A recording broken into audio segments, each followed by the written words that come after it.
Cat buddy, we're recording. Okay, we're recording.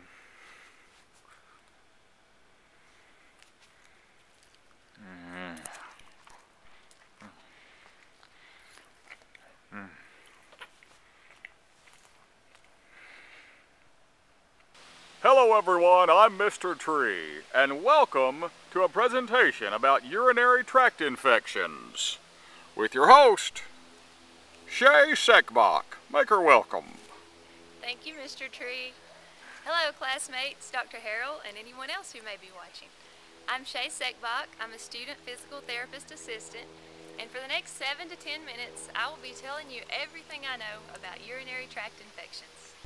Urinary tract infections can affect the upper urinary tract, which consists of the kidneys and the ureters, but most often they affect the lower urinary tract, which consists of the bladder and the urethra. This is due to bacteria that moves up the urethra and into the bladder. The most common cause of urinary tract infections is poor toilet hygiene. When women wipe from back to front after a bowel movement or any time, bacteria can move from the rectum in the direction of these arrows. It's wiped from the rectum to the vagina, and from there it can move up the urethra into the bladder and then on up the ureters into the kidney. The bacteria that commonly moves up the urethra into the bladder is known as E. coli. This is what it looks like when it's inside the urinary tract. And this is what you can imagine it doing when it's actually in there. Jab, jab! Poke, poke! This is E. coli and his buddy, and this is why urinary tracts are so painful when someone has them. Indwelling catheters are the second leading cause of urinary tract infections, and they're also nosocomial urinary tract infections. They are caused because the catheter goes up through the urethra into the bladder, and it's held in the bladder by a balloon. Urinary tract infections are diagnosed as being complicated or uncomplicated. A complicated urinary tract infection is one that exists along with another condition such as diabetes mellitus, pregnancy, fever that lasts more than 7 days, or anything that may make the urinary tract infection difficult to diagnose and treat. When a urinary tract infection is diagnosed and is easily treated, it's considered uncomplicated. Urinary tract infections are also considered relapsed or recurrent.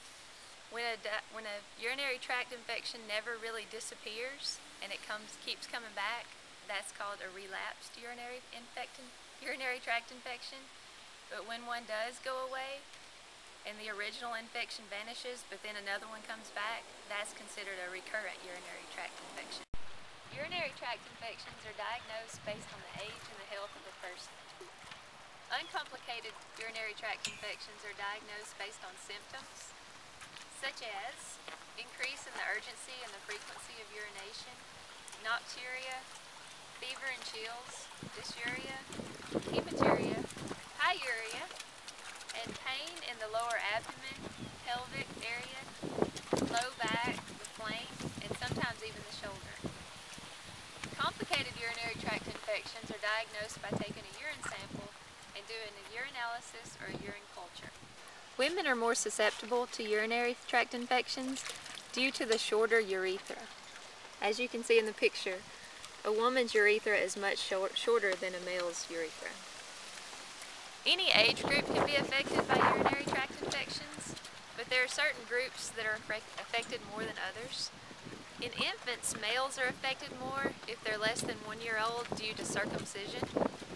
Also, any infant is susceptible to a urinary tract infection if their diapers are not changed frequently, because bacteria can build up and that can cause problems. Young women who are sexually active can get urinary tract infections because of the movement and the bacteria during the sexual intercourse. And then the elderly are more susceptible to urinary tract infections due to lack of activity and catheterization in the hospital. Urinary tract infections are almost always treated with antibiotics. Early detection is the key, and the prognosis for uncomplicated urinary tract infections is always good. And the prognosis for complicated urinary tract infections is not always good because that can lead to more severe morbidities and sometimes even death. Impairments due to urinary tract infection include pain in the shoulder, back, flank, pelvis, lower abdomen, nocturia, increased urinary frequency and urgency, and functional limitations can include postural dysfunction, decreased strength, confusion, fever and chills, and nausea. Physical therapists and physical therapist assistants can help people with urinary tract infections.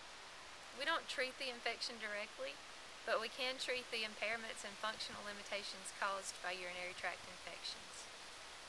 Physical therapists can use soft tissue manipulation, specific passive and active range of motion techniques, and stretching, biofeedback, ultrasound, electrical stimulation, and certain behavioral techniques. A physical therapist assistant or physical therapist need to know the signs and symptoms of urinary tract infection. Precautions are that urinary tract infections can have an increased risk for infections in other parts of the body, so we need to watch for that. And then also, if a person has already had a urinary tract infection, and you know this by their medical history, if you see signs such as an increased fever of 102 degrees or more, nausea, vomiting, or confusion, then those are contraindications for physical therapy, and they need to see a physician to see if they have a urinary tract infection. Early detection and treatment is vital. There are several ways to prevent urinary tract infections. By far, the most important thing you can do is for females, just remember to wipe from front to back, not back to front, because that's how bacteria is transferred. Also, just being properly hydrated. Drink plenty of water because bacteria moves up the urethra. So if you're urinating on a regular basis, you're flushing that bacteria back out. So proper hydration. Drinking cranberry juice and eating cranberries is another way just to help flush the kidneys and keep your system clear of any bacteria. And also just knowing the signs and symptoms so that if you do get one, you can catch it early. And that's for the patient and the therapist, is to know the signs and symptoms. And then also, just for the therapist, just remember to use your infection control techniques and just try not to cause any infections. So what do you think, Mr. Tree? Did you learn anything? Wow, that was a lot to digest. Could you sum it up for me? I'll try. Urinary tract infections are a common bacterial infection that can affect anybody at any stage of their life. Basically, you just need to know the signs and symptoms so that you can get treatment early, because early detection and treatment is the key. So it's important for us as physical therapist assistants to know the signs and symptoms of urinary tract infections so that we can lead our patients to their doctor or wherever they need to go to get the treatment that they require. I have a question. Okay. Can trees get urinary tract infections? No, Mr. Tree, they can't. People get urinary tract infections. Animals, like dogs and cats, can get urinary tract infections. But trees, I don't know of any trees that have gotten one, so I think you're safe, Mr. Tree. Have you ever had a urinary tract infection? No, I have not. Knock on wood. Ow! I'm sorry. Ow! Sorry.